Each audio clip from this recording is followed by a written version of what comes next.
Now, it's just some things I'm paying attention to. The VIX, still above the 50, the green line there. The 50 is still above the 200. We got the bullish golden cross back over here.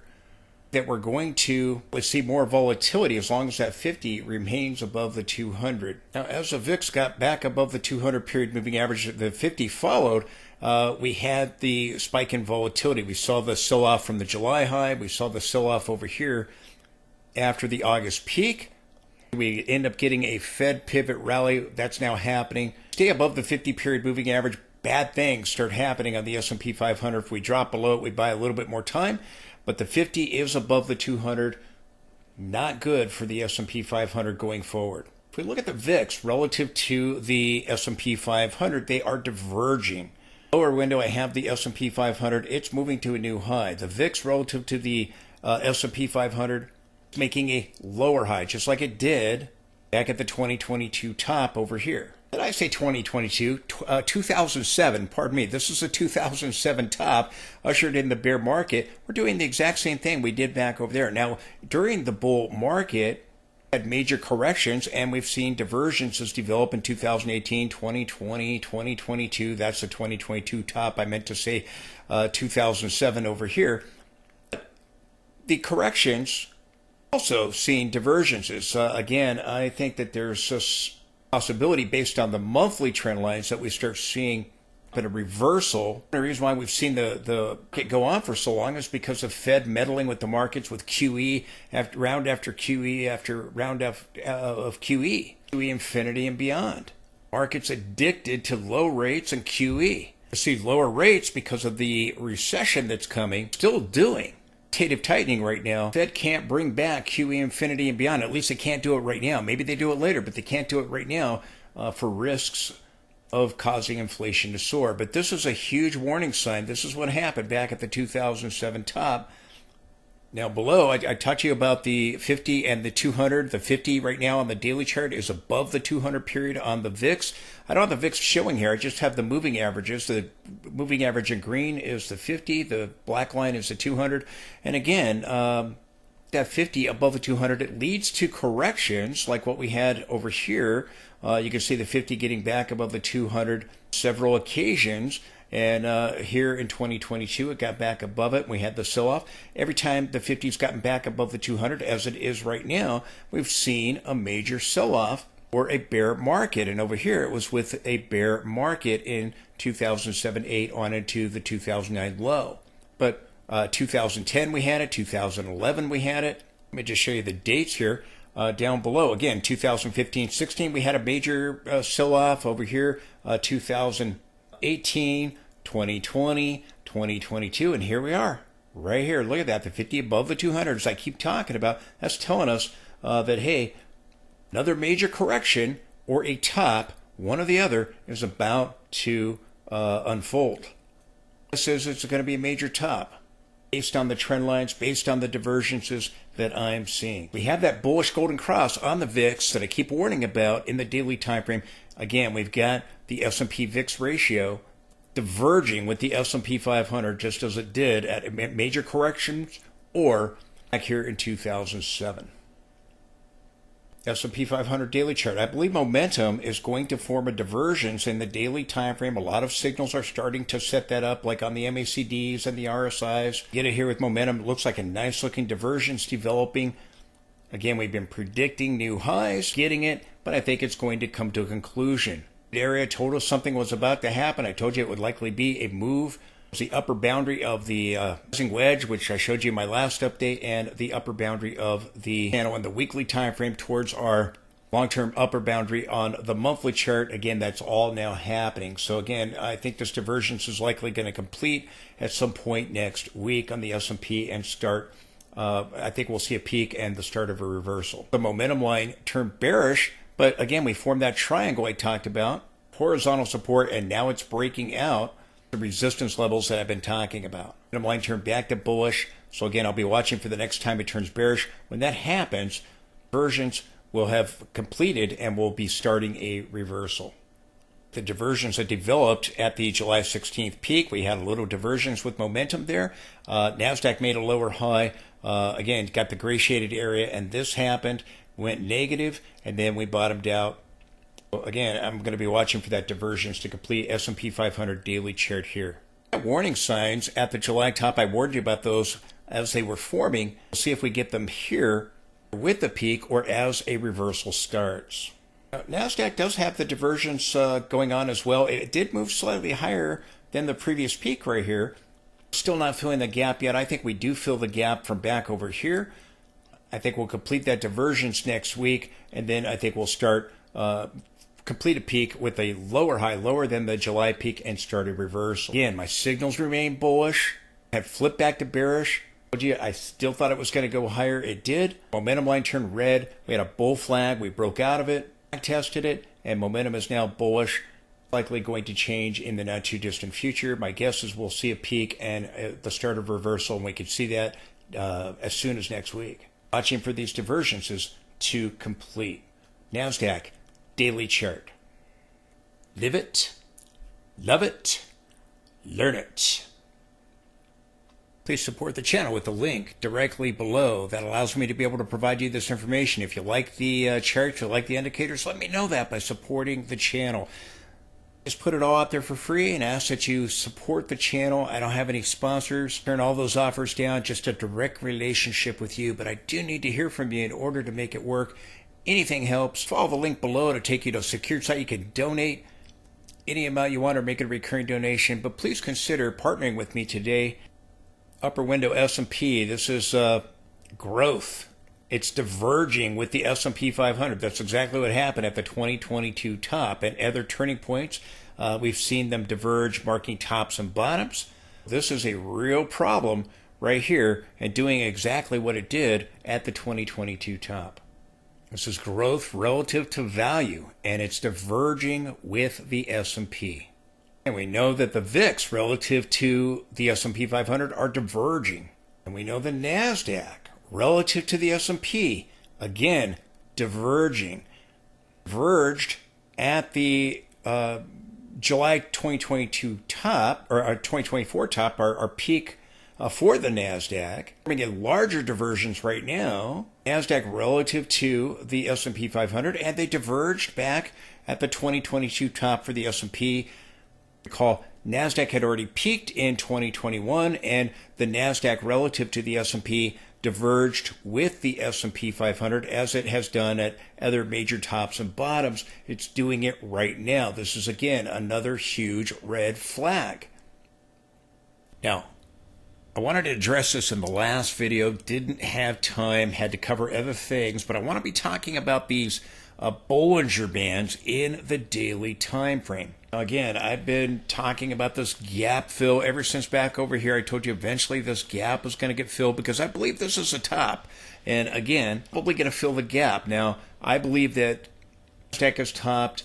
It slammed up into the monthly trend line. It slammed up into the weekly trend line. The trend lines I was talking about as we were rallying up into upper Bollinger Band over here. I used the Bollinger Band along with the 9 count that's set up there. I talked about that in my last video. We got a 9 count there. We were slamming up into the trend lines weekly chart on the monthly chart. About all of this back at the top there, and I told you leading up to it, I thought we were going to get the top stack. I could be wrong. We can go higher, slam up into the trend line again, but I again, tell you what I think.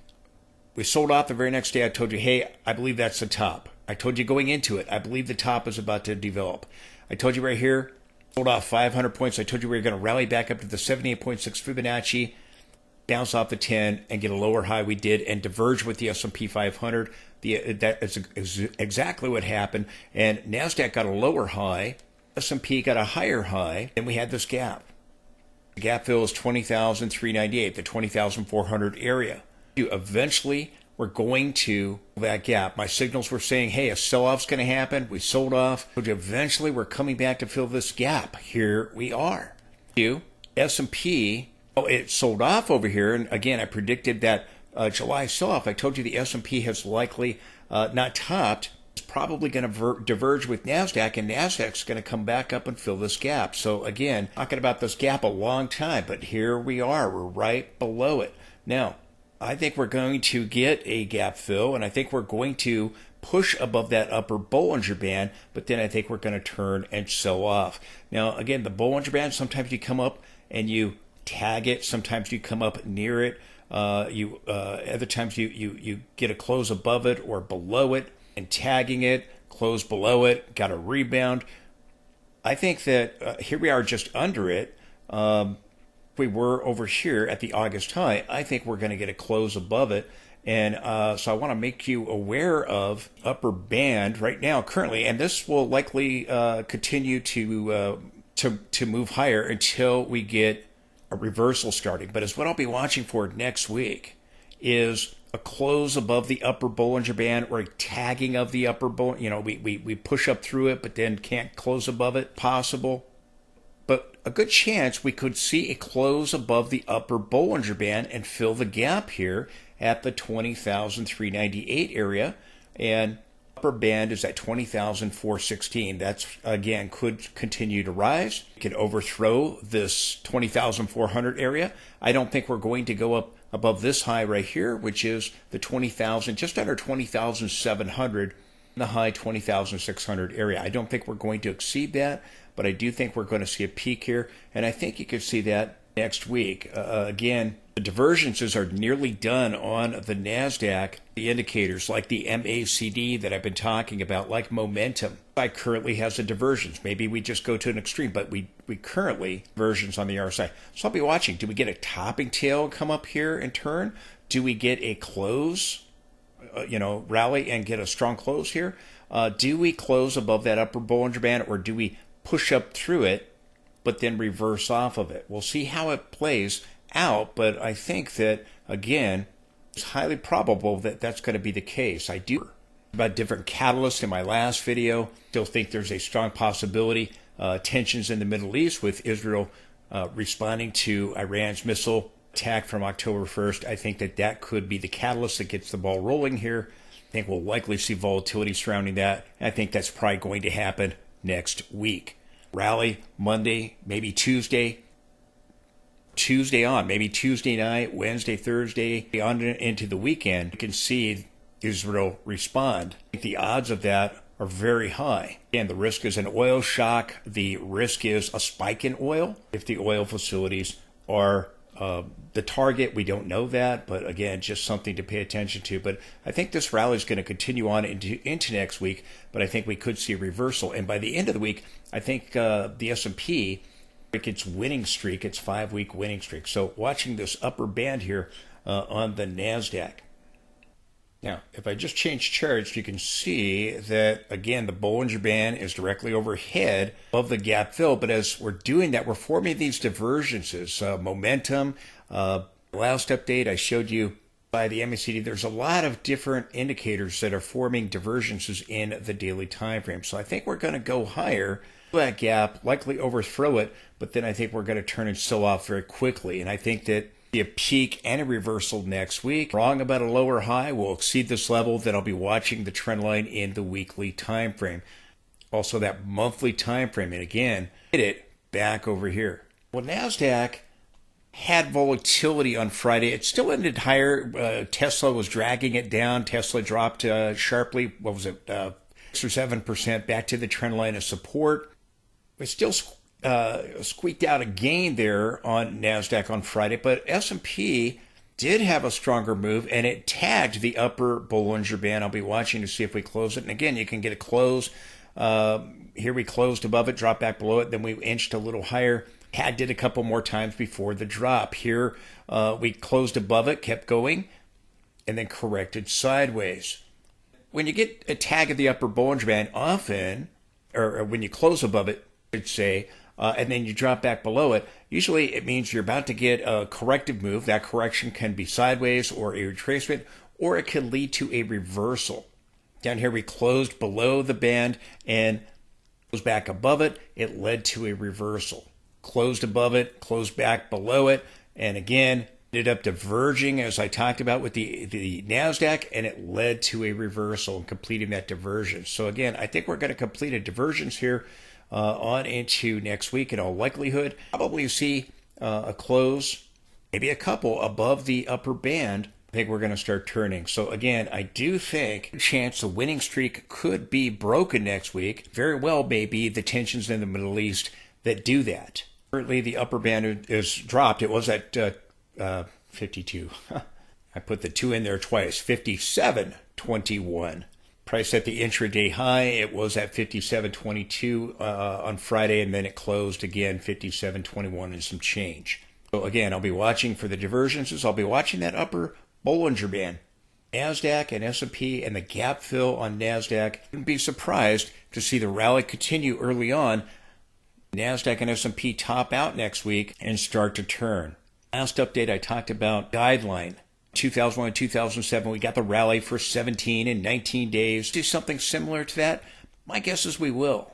Go on a little bit longer? Sure. We go on 21 days or, it goes a little bit longer. It's a guideline we should pay attention to. Talking about the guideline, the Fed first began to cut rates in 2001 and 2007. Go watch the video linked at the end of this video if you haven't seen that already. Not sure what I'm talking about if you're new to the channel. But pay attention to these upper Bollinger bands into next week as we, again, are forming the divergences. I'll be looking for the divergences likely complete here at some point next week in the daily time frame.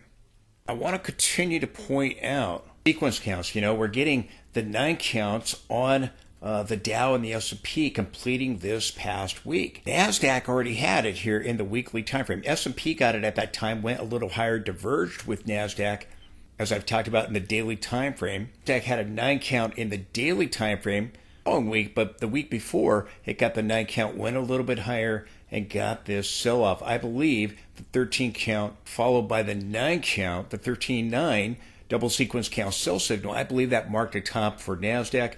Here we have week 5. You're going to set up a lower high. I don't think that count will complete. Major resistance there. So again, I think the high that we had there, as I had a great length of detail at the time, I did this evening star reversal and the top in the daily. I think this high is likely to hold. If I'm wrong, we go back up and we hit the trend line one more time, just slightly above this level. So that's likely not going to be the case. Here, NASDAQ already got the reversal, got the 9 count on the Dow. Again, major negative divergence is forming on the weekly chart. We're slamming up into a 125-year trend line in the monthly time frame. Now, these 9 counts that we got on the Dow, here on the S&P weekly chart, they are perfected signals. The little P above it, perfected 9. Meaning the 8 or 9 bar is the high of the count. We moved above bar 7 on both the Dow and the S&P 500 this week. With the rally, we have a 5-week winning streak. Flipping back to the NASDAQ 100, again, we have a 5-week winning streak on the NASDAQ. We also have it on the Dow, 5-week winning streak. As we go into next week, we get this 9 count here on the S&P and on the Dow. And again, showing price exhaustion here, 13 count and a small pullback, and then we got a trend extension that completed a 13.9, went a little bit higher. NASDAQ peaked the following week. S&P peaked the week after that, and they diverged. S&P went higher. NASDAQ got a lower high. Now, S&P is moving above the July high here. NASDAQ is not. They're diverging, this larger divergence I've talked about here in the weekly time frame. The July high has not been exceeded so far. I don't think it's going to be. Just showing you price exhaustion. Now, again, when you get these 9 counts, you can go a little higher. Saying the guideline, it could be a little bit higher, and then we turn. We turn immediately. Next week, could go a little higher to start out the week, hit the upper Bollinger Band. By the end of the week, we could see a reversal, something like this. We went a little bit higher right there, just above this bar, but then we turned at the end of the week, and that was the high of the week right there, which was the July 16th high for S&P. I'm just telling you, look, we have price exhaustion here.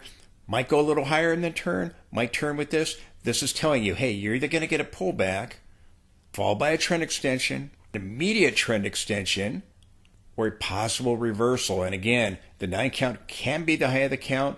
That with the NASDAQ daily chart with the July high. Other times, again, you overthrow it a little bit. We'll be watching. Just as we're going to overthrow it a little bit, a little bit higher, but we could reverse before the weekends and break the winning streak here, the 5-week winning streak on NASDAQ, S&P, and the Dow. Getting earnings towards the presidential election. Again, we could have volatility with that, but I think a good chance to Israel respond next week.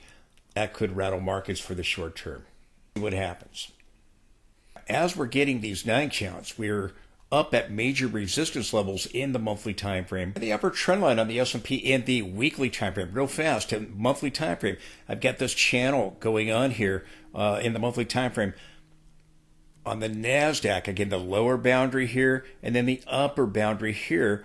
July, we slammed right into it. Again, if we could do high on NASDAQ, we could slam into it again. The further right you go to the chart, the higher the trend line goes, we could slam into it again, or we can get that lower high that I'm looking for. I guess as we peaked, and this is one of the reasons why I called the top in July, is because of this trend line and the trend lines on weekly chart. And several other reasons talked about in the past. Once the reversal and bear market starts, I believe NASDAQ's coming down to this point right here, beyond the low here for the pandemic. And I think that that is where we are headed. Now, if we don't reach the midpoint of this channel, we could just go beyond the pandemic low and be a little bit higher. But if we do reach it, you could see as much as a 74% drop on NASDAQ. If we take longer to reach it, then maybe a little bit less. NASDAQ's likely going to drop anywhere from 60 to 80% or so. Maybe this level here at 74%, maybe we don't reach it. Maybe it's more, 60 or 65. But I think once the bear market starts, these are the levels I'm looking at. I had that 913 count in the weekly time frame as we went up here and we slammed up there into this trend line. As we hit that monthly trend line, weekly trend line, we got the 13.9 in the weekly. We got the 9 count sell signal here in the monthly time frame. I think that's likely the top.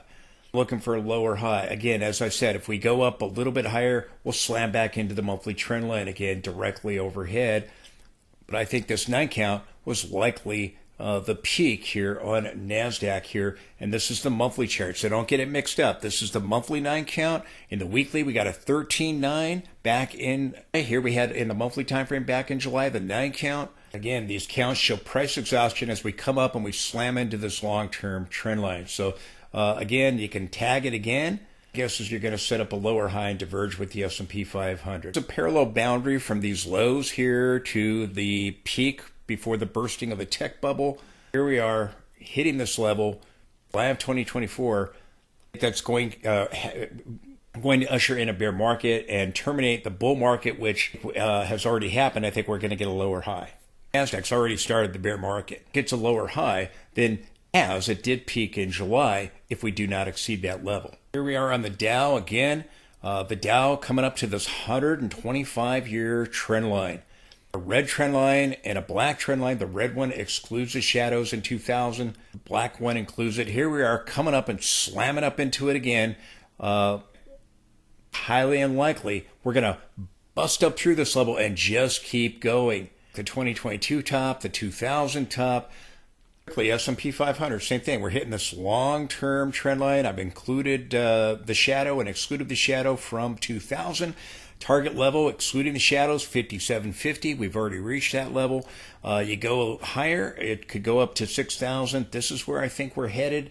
It is highly unlikely that we are going to clear this trend line and keep going. It is more likely that we are going to complete the divergences in the monthly time frame and terminate the longest bull market in history. Again, likely start coming back towards the pandemic low, or maybe this midpoint here, probably a 50 to 65% drop on the S&P 500. Again, I think we'll likely move a little bit higher, but I think this is going to be terminated very, very soon. Evaluations are telling us we're going to have negative returns or low returns for the next decade, and I think that that is because you're going to do what you did over here. You have a crash or two over the 13-year period. It wasn't until 13 years later you started making new highs.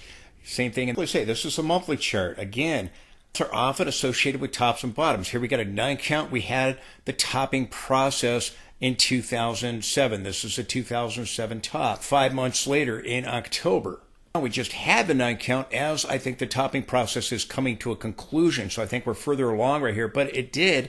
You got it. We went a little bit higher, and then you got the bear market. Monthly time frame, S&P 500. Here we had a 9 count. You went lower, just a little bit lower the following month, and again, that marked the bottom. It always work out that way, but again, oftentimes it's associated with major tops and bottoms. We're going up into that monthly trend line on the S&P 500. We've already gotten the 9 count in the month of August. We had it on NASDAQ, as I said, in the month of July. It marked the top, at least so far. Here we had a 13.9. We're going a little higher. As I've said, sometimes you could turn immediately. Other times you go a little higher. Here in the monthly time frame, we're going a little bit higher, but I think it will end up marking a turn.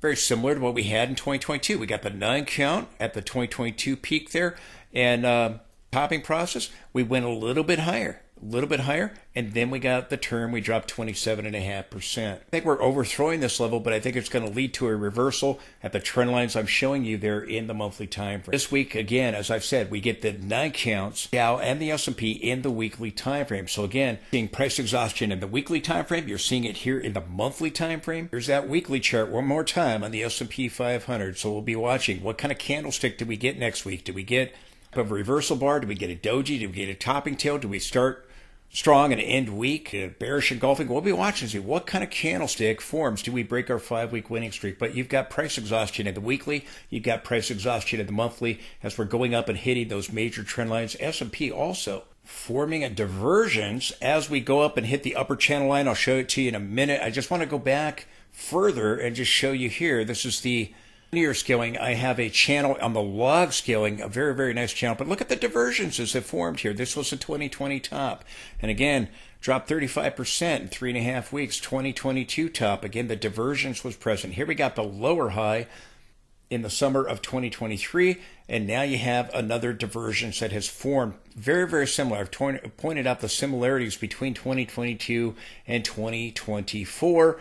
These divergences in 2020, 2022, again, led to dramatic drops. It's likely you're going to see a dramatic drop. Those led to major offs, crash move here, larger bull market.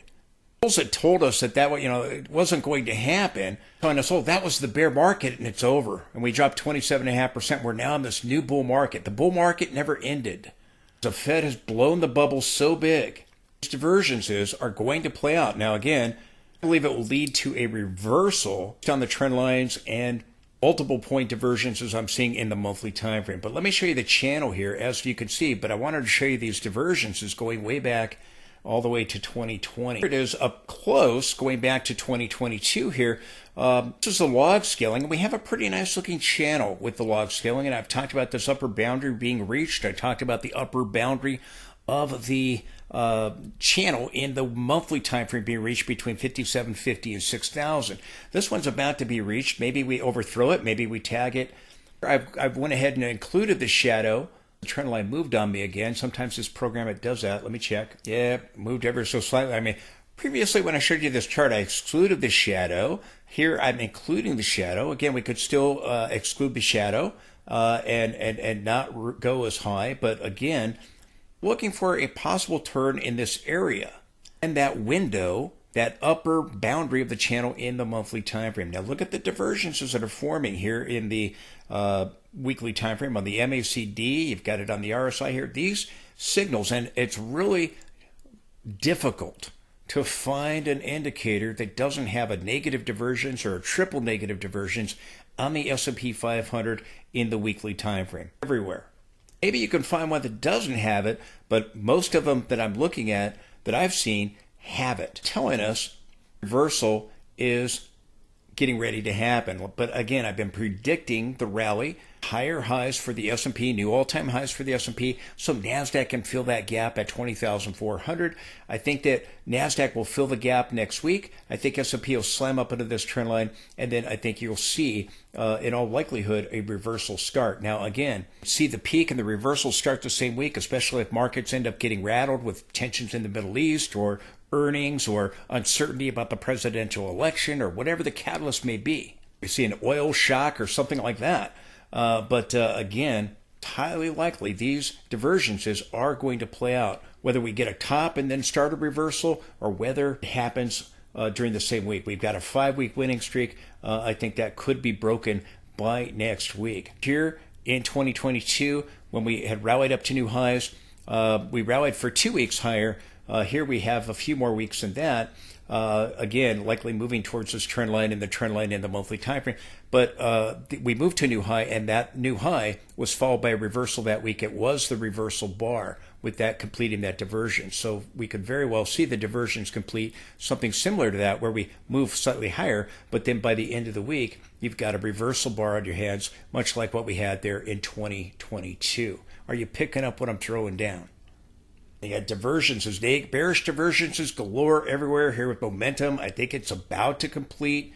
We'll go a little bit higher, and then I think we'll begin to turn. I think we'll likely make it to the trend line. Maybe we overthrow it. NASDAQ did. We don't. See these triple divergences as well as I can on indicators. It's all over the place. Again, these divergences, this peak here led to the 2022 high. This bullish divergence led to the bottom in late 2022. Now, this is the NAAIM Exposure Index. It shows what active money managers are doing. It went up for the week. We now have this triple divergence. The previous divergence, we actually had a divergence here that gave us this peak here. Another divergence developed right here, and it gave us the peak that we had in July of 2024, and now we're forming another divergence. This peak was slightly lower than this peak, but you had a divergence here all by itself there with that peak there. I talked about this price action being very, very similar to what we had in 2022 as well. It is very similar, but now we're going up and we're getting another divergence. We'll have, again, triple divergence, much like what we're seeing on the MACD indicators in the weekly time frame, showing, again, active money managers all in. Now, the extremes, the divergences, tend to mark tops and bottoms. Divergence mark the peak here. The extreme mark the bottom over here. Extreme mark the peak over here. The extreme here, well, it gave us a little tiny pullback. Short term was followed by these divergences developing. So this means price goes a higher indicator. It's a lower high in the form of a bearish divergence, versa with bullish divergence. Indicator makes a higher low, makes a lower low. So again, pretty good chance. Going to go a little higher towards the upper channel line, maybe even overthrow it. But again, we're probably going to see diversions begin to play out as we saw the one here play out and the one here play out. This one will likely lead to a reversal, being a multiple point divergence. They tend to be, active money managers tend to be all in at exactly the wrong time. They're all in and we run out of buyers. All in, run out of buyers. When they're all out, we run out of sellers. Again, good chance you're going to see this divergence likely play out. Again, in the weekly time frame, we have divergences everywhere. Here, the previous 3 peaks had formed divergences, led to major sell-offs. This one, in the monthly trend line, has the possibility of leading to a complete reversal and ushering in a bear market. These played out here, here, and here, here. This one's likely going to play out as well. And then again, on the NASDAQ, we have this channel from the pandemic low. The monthly chart goes further back on into the 80s. This is just from 2020. And again, I'm looking at this upper boundary. Do we get a lower high? NASDAQ did overthrow the upper channel line parallel to the lower boundary. Maybe we see the same thing on the S&P 500, but again, looking for a move to fill the gap at 20,400, and maybe we overthrow that level, slam into the trend line again with a lower high or a higher high. Guesses NASDAQ has peaked back in July.